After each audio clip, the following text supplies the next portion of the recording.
हालात की गर्दिश से गुरेज़ा न रहा कर, शिकस्ता कब्रों के ये कतबे भी पढ़ा कर। हर वक्त का हंसना तुझे बर्बाद न कर दे, तन्हाई के लम्हों में कभी रो भी लिया कर।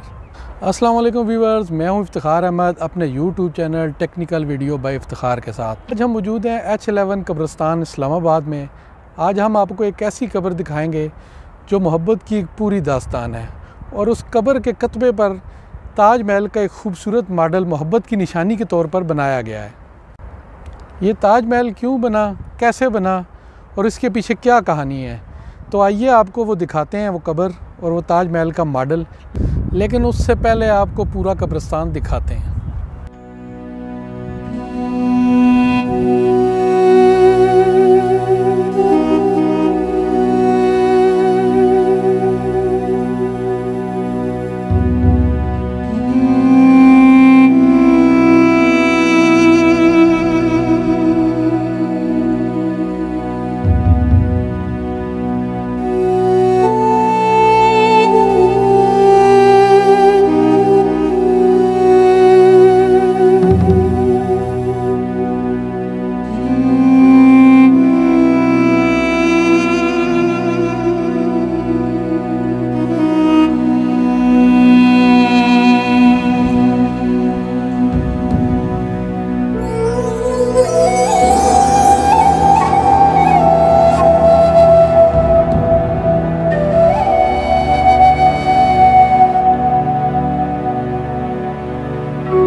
अब हम मौजूद हैं इस खूबसूरत कब्र पर और दिखाते हैं आपको ताज महल का मॉडल।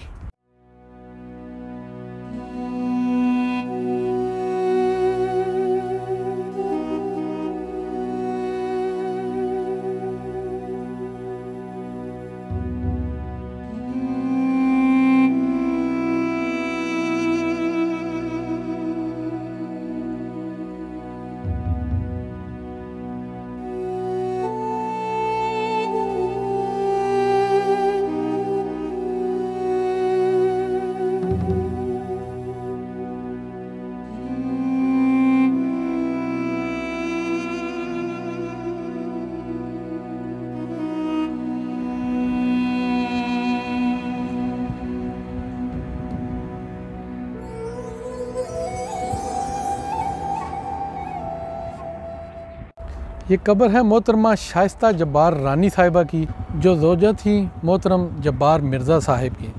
जब्बार मिर्ज़ा साहब अपनी ज़ौजा से बहुत ज़्यादा मोहब्बत करते थे। अपनी मोहब्बत के इजहार के लिए उन्होंने ताज महल का मॉडल कब्र के ऊपर बनवाया है। तो आइए मिलते हैं जब्बार मिर्ज़ा साहब से, लेकिन उससे पहले मैं आपका तारुफ़ उनसे करवा दूँ। आप पाकिस्तान के सीनियर तरीन सहाफ़ी हैं। 45 साल से तकरीबन आप सहाफ़त के शोबे से मुंसलिक हैं।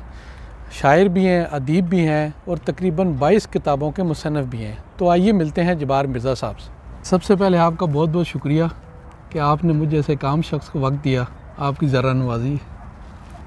जनाब, आम शख्स कोई भी नहीं होता, सारे अहम होते हैं। और अल्लामा इकबाल ने कहा था कि कोई चीज़ कमी नहीं दुनिया के ज़माने में, वो कारखाने में। तो हर बंदे की अहमियत है, हर चीज़ की अहमियत है। आपका अपना मिशन है, बाकियों का अपना मिशन है, अपने अपने हिस्से का काम कर रहे हैं। आप मेरे लिए आम नहीं है, अहम है। मैं मोहब्बत है आपकी कि आपने वक्त दिया, आपने रानी के कतबे पे डॉक्यूमेंट्री बनाने का इरादा किया। पहले भी बनाई एक किस्सा, दूसरा भी बना रहे हैं। मैं आपका शुक्रगुज़ार हूँ कि आपने मुझे वक्त दिया। कतबे पर ये ताज महल का मॉडल देखने वालों को हैरत में मुब्तला कर देता है। आपको ये अछूता ख्याल कैसे आया? असल में मुग़ल होने के नाते भी ताज महल हमारी विरासत का हिस्सा है, तो मोहब्बत की अलामत भी है। और बादशाह तो मैं था नहीं कि ताज महल बना सकता, मैंने ताज महल का अक्स बना दिया। मेरा अपना एक शेर है कि बादशाहत का इतबार ही क्या, एहतियातन फ़कीर रहने दे।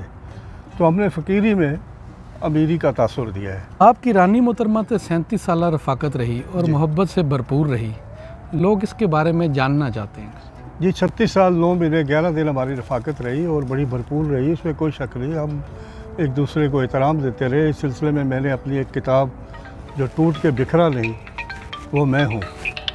उसकी अभी तीसरा एडिशन आ चुका है, जल्दबंदी हो रही है और चौथे की भी उम्मीद है। और इस कदर अल्लाह पाक ने उस किताब को मकबूल किया कि लोगों की किताबें छपती हैं 100, 200, 250, ये 2-2 हज़ार छपी है और 3,000, 4,000 छप गई और गई, ख़त्म हो गई। और ये पहली किताब है जो छपने से पहले पढ़ी गई। मैंने सोशल मीडिया पे जो ईरानी का 40वें की दुआ हुई तो उसके बाद मैंने सोशल मीडिया पे किस्त डालना शुरू की और हैरान हुआ कि लोगों ने कहा कि हम तो नाश्ता उस वक्त करते हैं जब आपकी किस्त पढ़ लेते हैं। बाद लोगों ने कहा कि हम तो उठते नहीं हैं बिस्तर से जब तक आपकी किस्त ना पढ़ लें, तो आप लिखा करें, आप क्यों रोक देते हैं 1-2 दिन। तो जब रुक जाती थी लोग एहतजाज करते थे। तो ये छपने से पहले पढ़ी गई किताब है। इसमें मैंने पैगाम दिया है। पहली बात यह कि अगर ये किताब में ना लिखता तो मैं ज़हनी तवाज़ुन खो बैठता। कुछ ऐसी बातें थी जो मेरी और रानी के दरमियान थी, जो सब घरों की है, सब फैमिलीज़ की है, सब मर्दों की, सब औरतों की है। तो मैंने उन बातों को आम करना चाह रहा था कि ज़िंदगी कैसे की जाती है। अल्लाह ताला ने सबसे पहला तोहफ़ा जो दिया वो औरत का दिया। तो पहले तोहफ़े को अगर हम हिफाजत से नहीं रखेंगे तो बाकी तोहफ़ों को हम क्या ख्याल करेंगे, किसका तकद्दुस करेंगे। तो ये किताब मैंने पैगाम दिया है उन मर्दों के लिए जो अपनी बेगमात पे या अपने बीवियों को पाँव की जूती समझते हैं। एक बंदे ने मुझे फ़ोन किया और कहा कि जवार मिर्ज़ा आपकी किताब पढ़ के तो मैं शर्मिंदा हो गया हूँ। मैं कहा क्यों? कहते हैं मैं तो बीवी की पेट में मुक्के मारा करता था। तो आपने कहा मैंने कभी जूते पॉलिश नहीं करवाए। मैंने कहा पलकों में सजा के रखने वाली चीज़ों को जूते कौन मारता है, मुक्के कौन मारता है। तो मैंने इस नुक्ता नज़र से भी लिखा कि बहुत से लोगों ने अपना लाइफस्टाइल बदला इस किताब के बाद, इस वाक़े के बाद। तो हमें तो ज़िंदगी जो है ना करने के लिए एक रास्ता चाहिए और अपने हिस्से का काम करते रहना चाहिए। मैंने अपने हिस्से का पैगाम दे दिया। मेरी जो जवानी की यादों पर किताब थी पहले उसने की थी, उसमें वालिदैन के लिए पैगाम था कि बच्चों की रज़ामंदी जाने, यही इस्लाम है।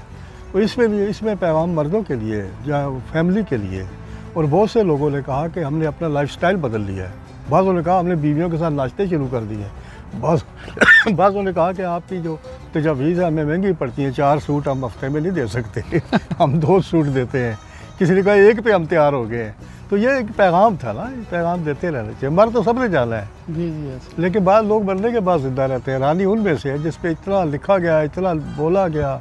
बाद लोगों ने इसके लिए मुस्तकिल कुरान का कोटा मुकर्रर कर दिया, बाद लोगों ने दुरूद शरीफ मुकर्रर कर दिया। रोज़ा रसूल से, नबी पाक के शहर से, मक्का पाक से लोग इसके लिए तवाफ़ कर रहे हैं, लोग इसके लिए दुआएं कर रहे हैं। ये इसका अपना हिस्सा है। और इस्लाम दुनिया का वाद मज़हब है जिसमें मरने वाले के भी हकूक़ हैं। आज अगर हम यहाँ बैठे इसकी बात करें तो इसका हक़ है। बिल्कुल हम इसके बाद दुआ करते हैं जाने वाले के लिए तो उनका हक़ है। ये इस्लाम दुनिया का वाद मज़हब है जो मरने वाले के भी हकूक़ देता है।